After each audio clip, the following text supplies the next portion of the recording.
Mientras el país se hunde en una crisis social cada vez más visible, el oficialismo se despedaza en público, a la vista de todos, como una banda que ya no puede administrar en silencio el reparto de su propio botín. La pelea entre Santiago Caputo y Martín Menem, con cuentas falsas, trolls, capturas, operaciones cruzadas, no es una anécdota solo de las redes sociales. Es la forma degradada que asume una crisis política mucho más profunda. Un gobierno que hizo de Twitter su estado mayor, de los trolls su militancia y del insulto su método de gestión, ahora ve cómo esa misma maquinaria se vuelve contra sí misma. El choque expuso casi sin filtro dos camarillas dentro del oficialismo. La Fuerza del Cielo, alrededor de Santiago Caputo, y el armado político de Carina Milei con ese menemismo tardío y con Martín Menem como operador central.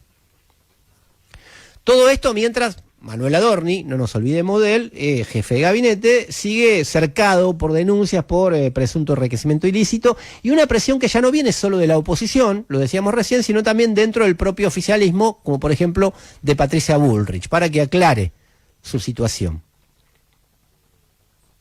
Pero la pregunta importante no es quién maneja tal o cual cuenta anónima que filtró, pongamos, los audios de esta semana. La pregunta es qué expresa de fondo esta guerra civil que hay dentro del mileísmo. Y la respuesta tiene dos capas. La primera es el fracaso del plan económico, que es evidente, y la segunda es la disputa por los negocios que se abren al calor de ese fracaso. En particular las privatizaciones, las concesiones en general de estructura pública y el alineamiento cada vez más obsceno con Estados Unidos y con Donald Trump. Vamos por partes. El plan económico de Milei fue presentado como una ingeniería casi perfecta que combinaba tres cosas: motosierra fiscal, ancla cambiaria y apertura económica. La receta, este tridente, prometía bajar la inflación, ordenar las cuentas y abrir un ciclo de crecimiento virtuoso. Pero produjo otra cosa: recesión, caída del consumo, deterioro del empleo y una economía real partida en dos. Respecto de noviembre de 2023, la construcción está 20 puntos abajo, la industria 3,2 puntos abajo y el comercio 3 puntos abajo. Ya venía mal de esa época. Y los datos del INDEC de esta semana terminan de demoler el relato oficial de la recuperación de la que hablan permanentemente. En marzo, las ventas en los supermercados cayeron 5,1%. Los autoservicios mayoristas retrocedieron 7,2%. Y los centros de compra se desplomaron 13,3%. Bueno, obviamente el mileísmo festeja esos equilibrios contables mientras la vida cotidiana de millones de personas se ordena en torno a una pregunta elemental: ¿qué se deja de comprar este mes? Ahí aparece la contradicción o alguna de las contradicciones centrales que tiene este gobierno. Milei dice que, y lo volvió a repetir esta semana, que el equilibrio fiscal no se toca y que la política monetaria es contractiva para exterminar la inflación. Pero los hechos hace lo contrario, o algunas cosas que van en contra de esa dirección de lo que predica. Baja las tasas, congela las naftas, ahora YPF extendió ese plazo, habilita créditos preferenciales del Banco Nación, reduce aportes patronales, manda al final los adelantos a las provincias para que se mueva un poco la obra pública, baja las retenciones al agro, aumenta, a pesar de la ley de zona fría, el subsidio al gas para algunos sectores.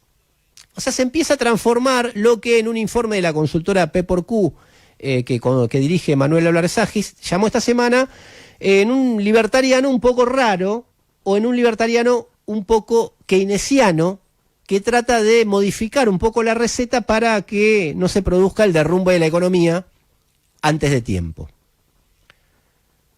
Pero ojo, no es un giro popular para poner plata en el bolsillo de la gente porque le preocupe, sino para intentar mover la economía. Es prácticamente un pragmatismo de supervivencia, un keynesianismo de emergencia para empresarios, exportadores, petroleras, privatizadores, gobernadores amigos, que son los que después mandan a sus legisladores a votar en el Congreso.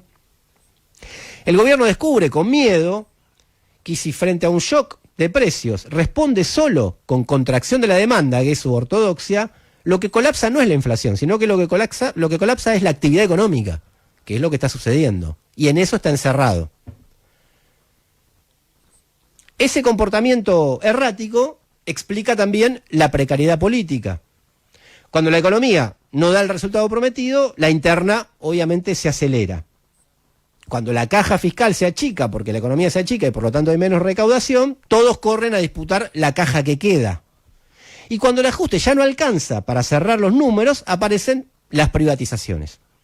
Como ingreso, como negocio y como ordenamiento político de las camarillas. Dos operaciones revelan esta cuestión y valen mirarlas. La primera es Transener.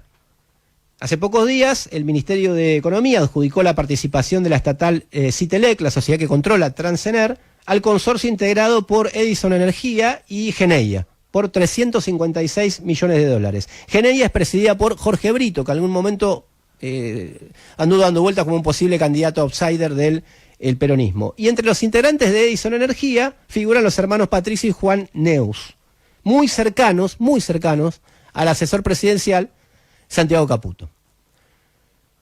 La segunda operación es todavía más estratégica, la hidrovía.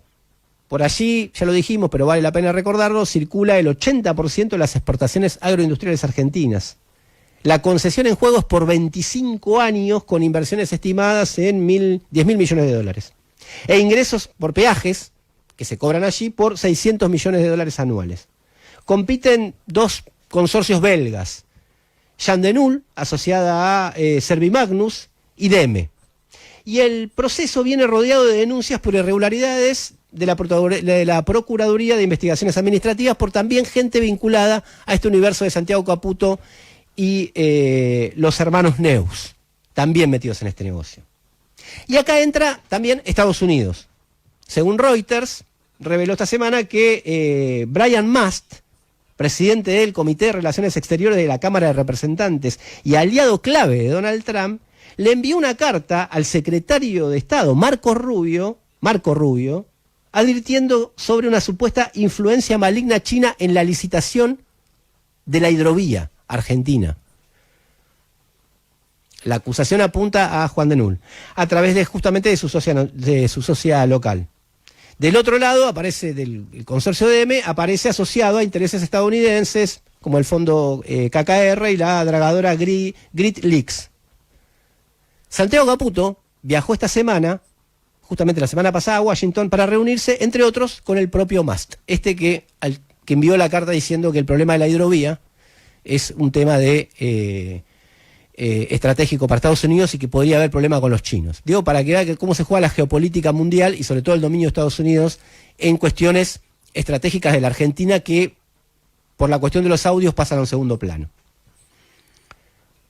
El Congreso, mientras tanto, vuelve a mostrar que es otro pilar clave del régimen mileísta. Sin colaboración opositora, Milei no podría avanzar en esto que está avanzando. La media sanción del recorte de subsidio de gas a las zonas frías, esta misma semana fue una prueba contundente. El proyecto obtuvo 132 votos a favor y 105 en contra y 4 abstenciones. Cómodo el gobierno. La medida recorta el régimen a provincias como Buenos Aires, Córdoba, Santa Fe, Mendoza, Salta, San Juan, La Rioja. En castellano simple, prepara tarifazos para millones justo cuando empieza el frío. La oposición tradicional juega un poco con la indignación a medida, hace denuncias, pide interpelaciones, posa para la foto, pero cuando hay que garantizar gobernabilidad aparece el voto, la abstención justa, el quórum o el silencio. Todo lo que le dé la mayoría al gobierno.